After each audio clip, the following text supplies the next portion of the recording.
One thing I love about this sport is that it is always going to catch up to you, because all season long we've been pretending that Manchester City, it is that Manchester City's team in 1819 season where they won 4 trophies, or that treble winning City team. No, this Manchester City team, we have to sit down and agree that it is not that anymore. This Manchester City team is not that anymore. We have been pretending, say, well, Arsenal, if they win the league, they will be the worst Premier League winners because they don't play entertaining football. Many people want Manchester City to win the league instead of Arsenal.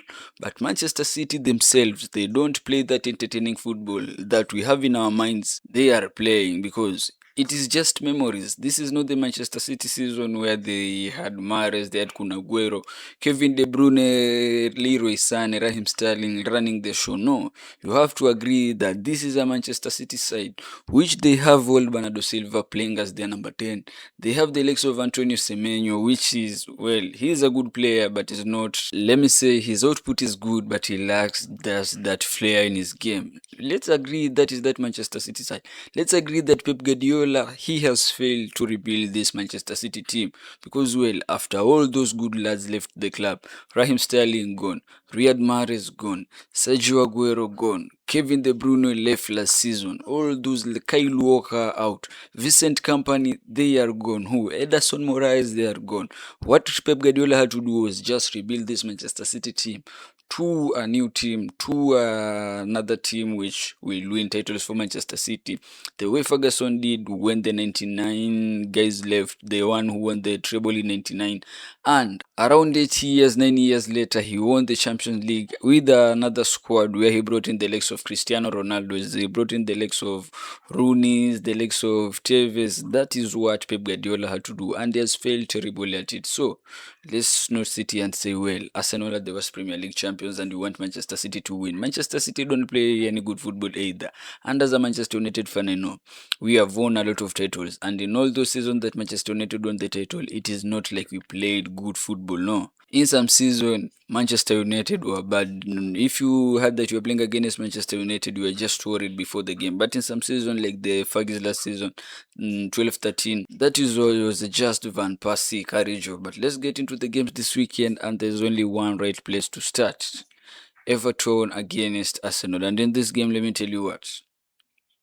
Everton went into this game and wanted to grind for that 1 point. And Mikel Arteta he has been criticized a lot, especially this season, that, well, Arsenal they'd rather get a point than lose game. But in this one, especially Mikel Arteta, I loved how Mikel Arteta handled this game. He took away that criticism 100%. That criticism of Mikel Arteta loves drawing games rather than winning them. He brought in 2 attacking substitutions in Max Dowman and Viktor Gyökeres, and they really changed the game. Let's start with the guy who scored the first goal, Viktor Gyökeres. A ball is inside the box. I know it hits Nkapia. Nkapia did not know that that ball was going to hit him. It falls on the feet of Viktor Gyökeres, and Viktor Gyökeres just has to hit a tap in the back of the net. And that goal right there from Viktor Gyökeres, you can say, well, it was a tap in. Viktor Gyökeres just scores tap in. Viktor Gyökeres, blah blah blah. But let me tell you this: all the great players, the likes of Cristiano Ronaldo, the likes of Lionel Messi, even Kylian Mbappe, Lewandowski, Suarez, all those top goal scorers, they did not score just bicycle kills. They did not just score bangers from outside the box. Some of the goals they were tapping, and especially this tapping right here from Viktor Gyökeres. It is very important because this is what Arsenal bought him for. In moments where they cannot break the defense, Viktor Gyökeres has to be there. He has to hang around inside the box so that when a chance arises, he's there to take it. He has to hang inside the box. I'll be really surprised if I see Viktor Gyökeres outside the box, man. I'll be really surprised if I see Viktor Gyökeres outside the box, especially in those dying minutes of the game. In that moment right there, imagine the ball hits in Nkapia and Viktor Gyökeres is not there, is anywhere like outside the box or chatting with the wingers. That is not what you want to see from Viktor Gyökeres.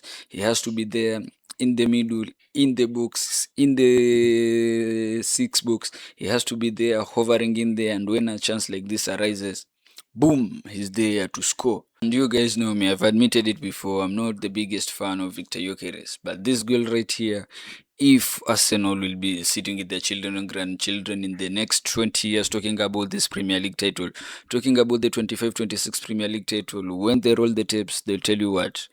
We had a striker who scored one of the most important goals this season. Because Everton came here to grind for this 1 point, man. They just came here to grind for this 1 point. And the way Arsenal looked for a way to win and they won the game, you just have to give it to them, man. Then the guy who scored the second goal, he came on as a substitution, Max Dowman. And let me tell you one thing.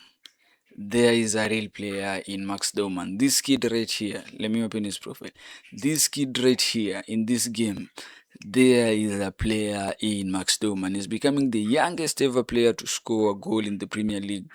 Which look, that is very impressive. But impressive look, in the space of like 16 minutes where he played in this game, he had 28 touches, and I'm telling you this, every time Max Dowman had a touch of the ball, the Emirates were standing and clapping up to him. There's just the superstar aura that Max Dowman carries with him, because not a lot of players when they catch the ball, especially at just 16 years old, not a lot of players when they catch the ball at 16 years old, they have their whole stadium, especially their whole stadium, Arsenal, the Emirates Stadium on their feet.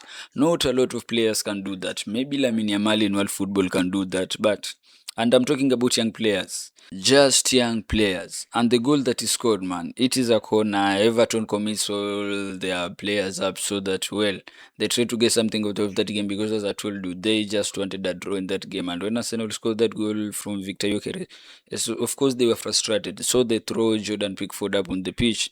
And after taking that corner, they can't get hold of the ball. And Max Dowman finds himself sprinting towards an open goal. And there's a defender there trying to make a tackle. He makes a really good skill, and when Max Dowman is on one with an empty goal, the Emirates just stood up. They are waiting for that moment so that Max Dowman can put the ball behind the net and they can jump into the celebration. You could see from the Arsenal players in the pitch, the likes of Declan Rice, the likes of Viktor Gyökeres, all the guys on that pitch, they followed him. Even Mikel Arteta, they just looked at him and were like, look, you just saved the day, man. You just saved the day. And maybe, just maybe, in that moment right there was a bone of a superstar, Max Dowman. And that little thing that they have with Declan Rice, I really love that, man. Declan Rice looked at this guy as, look, you are my younger brother, and I'll make sure in these games, I'll make sure at Arsenal Football Club, as long as I'm here, you are taken care of. That is the relationship with Declan Rice and Max Dowman. But talking about the other players, David Raya, he had a really good game, made some really good saves to keep Arsenal in the game, because we know well, Everton are really threatening throw-ins and set pieces. William Saliba, man of the match performance, he was really great today. And this is the William Saliba we want to see, man, because in the past few games, let me be real, with Gabriel, if he's not scoring those goals in terms of defensive ability, he's not better than William Saliba. Gabriel Magalhaes, the reason why he gets all the spotlight, it is because he scores those big goals. It is like Rio Ferdinand and Nemanja Vidic. I saw this conversation the other day on a football podcast. They were saying like Rio Ferdinand was the guy who made those clean tackles, clean defenses. He knew where to run. He knew how to cover the spaces. He knew how to track the strikers. But Vidic was always there in those moments where the cameras were pointing towards him. And I'm not saying Gabriel or Nemanja Vidic were bad defenders. What I'm trying to say here, it is like there are two very different types of defenders. Rio Ferdinand and William Saliba, those Rolls Royce type of defenders where they just use their brains to tackle. And Gabriel and Vidic, I'll put them in that category of Brexit defenders. Urian Timber, he just played for 38 minutes. He came out injured, and Mosquera took his position. And Mosquera was very good. Ricardo Calafiori, there's that picture right there. Well, Arsenal, if you're showing your children on how you won the Premier League this season, show them that picture of Calafiori too. Declan Rice, a classic Declan Rice performance. Ebereze, I don't think Ebereze had a lot of praises in that game, but he was alright. Zubi Mendy alright. Bukayo Saka, in this game I think Bukayo Saka had to perform because of this performances against Bayer Leverkusen. He did not give 100% performance. This is not the Saka we know, but well, he was good. Kai Havertz awful. Noni Madueke, what you expect a Noni Madueke to do? For Everton, they try to frustrate Arsenal, but the better team on in this one. Then another game I want to talk about. Chelsea Football Club losing at home to Newcastle United after a goal in the 18th minute from Anthony Gordon. It was a lapse of concentration in the Chelsea defense that saw them concede this goal. Chelsea defense, they are very awful. In the midfield, you can weigh and look well. They might be good, they might be bad in certain games, because it depends whether, like I said, when Enzo Fernandez decide to play football or not, because Cole Palmer, he has been disappearing on all the big games, man. So this game was very crucial for Chelsea in their top 4 quest. And look, they did not play how we expected them to do, or how you expect a team that wants to play in the Champions League to play. Let's talk about some of their players, man, because this performance was just very awful, especially in their defense. Fofana, Malo Gusto, Sanchez, Chalobah, Kukurea. Kukurea had a very good game, by the way. Then some moments right there where he was just putting the ball down for Joe Pedro to score, but it seems Joe Pedro could not hit the target, or he was hitting Malik Thiaw or Sven Bodman. Rhys James, this guy is very talented. The fact that he can play in that fullback position, and when he gets also into the midfield, he is very good. Give Rhys James his flowers. And the fact that this season he has not been very injured, he has not suffered a lot of injuries. I think Rhys James, he may be one of the few bright sparks in this Chelsea team. Him with Joe Pedro, Enzo Fernandez, a classic Enzo Fernandez game. What you expected for him? I think that Enzo Fernandez, in every game, is always to give you that average performance. Enzo Fernandez is not those type of players where you can look at him and expect him to provide a wild moment, like the likes of Bruno Fernandes. Moses Caicedo, an awful game. Alejandro Garnacho, he has that one movement which every fullback in the Premier League has mastered, but he always seems to do it. So with Garnacho, also Cole Palmer, Joe Pedro, he was good. Then let's talk about the team that won today. Joe Willock came out in the 77-minute injured. He's the one who provided that ball to Anthony Gordon. But the guy I want to talk about in this Newcastle side, it is Nick Valtamada, who today played as a number 10. Even the commentator was making fun of him. He was saying, look, this is not FIFA 14. Why is Nick Valtamada playing in the midfield? But in the midfield there, he made 26 touches, and I think he was really good in escaping those Chelsea midfielders. He was very good in those halfway turns. He received the ball and makes just that halfway turn, the Gravenberch turn, or you can call it, I'm calling it the Gravenberch turn because I see Ryan Gravenberch is the one who is doing it a lot. Nick Valtamada today was very crucial for Newcastle. In that midfield, he was very good because he's the one who was able to release the legs of Harvey Barnes, Tony Gordon, and Jacob Murphy. In those halfway turns, he just received the ball, he drops his shoulder, and he escaped Enzo Fernandez and Caicedo. Ramsdale with some very good saves, but let me look at something, the stats of the game. I'm sure Chelsea had a lot of possession. Yeah, look at this.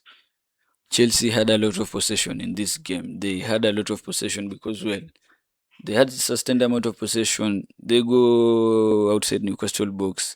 They just make those passes from outside the box. They're just swinging the ball like it is the basketball. The ball goes from their fullback Malo Gusto to maybe Cole Palmer. Cole Palmer looks for Joe Pedro to Alejandro Garnacho brings it back to Joe Pedro maybe looks for Kukurea looks for Cole Palmer.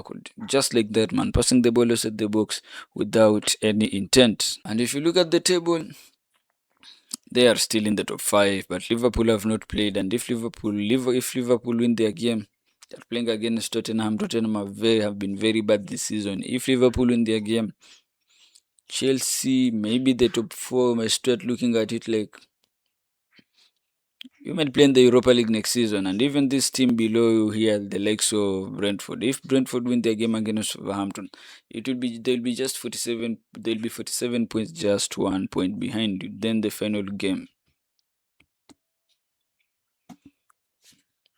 West Ham against Manchester City, where they decided to finish their business in the first half. Bernardo Silva with a very good finish past Hermansen. I don't know if that was intentional or what, but well, Bernardo Silva scored a very brilliant goal today. Then a few minutes later, just 4 minutes later, West Ham get a corner, and it is Mavropanos. Donnarumma comes for the ball, and he misses it. And there's a lot of question marks in this Manchester City team. But one, Bernardo Silva scored today, but I think his creative ability, if you compare him to Ryan Cherki has to start. Look for a way you can fix Ryan Cherki in this team, man. Look for, even if you'll play I don't know how he'll play, but he has to fix Ryan Shaq in this team. His creative ability, leaving a creative player like Ryan Shaq on the bench, that is not cool. You did it against Real Madrid, now you have done it against West Ham and have dropped points, and it seems like the title race is now over. He has to look for a way to fit Ryan Shaq into this team, man. Underling Haaland, we talked about him in the midweek. We're going to talk about him again. He just had 21 touches today, which is 11 more compared to the touches he had against Real Madrid. Against Real Madrid, he had just 10 touches. Today, 21 touches. It is an improvement in his touches, but look at some of the touches that just in the middle of the park. Here, concentrated inside the box. It means he had a lot of touches inside the box, but still not very convincing from Erling Haaland, man. If you're not going to score, make sure you are a handful. Make sure you are a headache. Make sure you are a nuisance to this centre back, man. Because a centre back playing against Erling Haaland and is having an 8.3 rating. I know mostly of that rating comes because of the goal, but Erling Haaland has to step his game up, man. In these moments where Manchester City need him the most, it cannot be the moments that he disappears.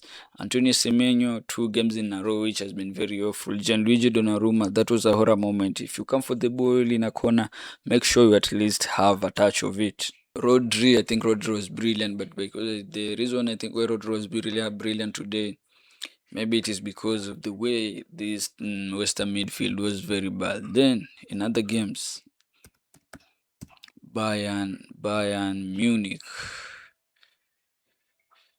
matches, fixtures. Yeah, it is this game here. Bayern Munich against Bayern Leverkusen, which ended in a 1-1 draw. And Bayern Munich in this one, 2 red cards. Vincent Kompany was very frustrated, hitting the chairs on the bench.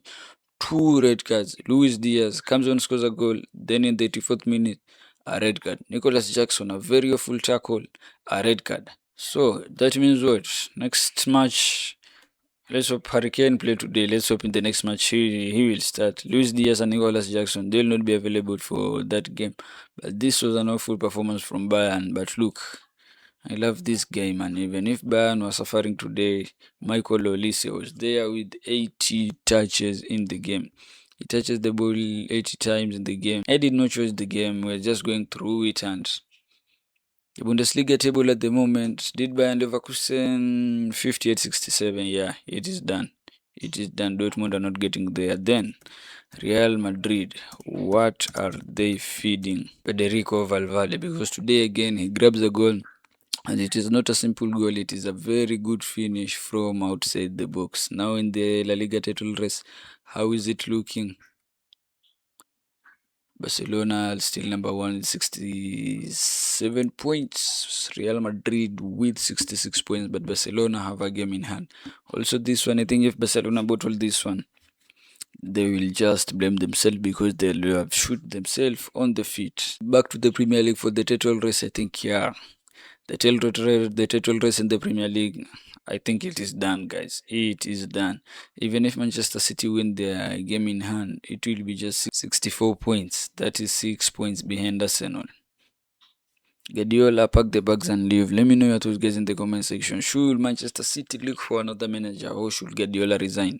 In Bundesliga, the title is gone. Real Madrid focus on the Champions League because I don't think Barcelona will let go of that title easily. And for Arsenal, Max Dowman, that was a moment right there that will live in Arsenal's history. As we're waiting for the Sunday games, guys, don't forget to hit the like, share, sub. Don't forget to hype up the video. See you in the next one. You have some interesting fixtures today, especially Manchester United against Aston Villa. The top 3 race. Let's see how that will unfold at Old Trafford. Adios. See you next time.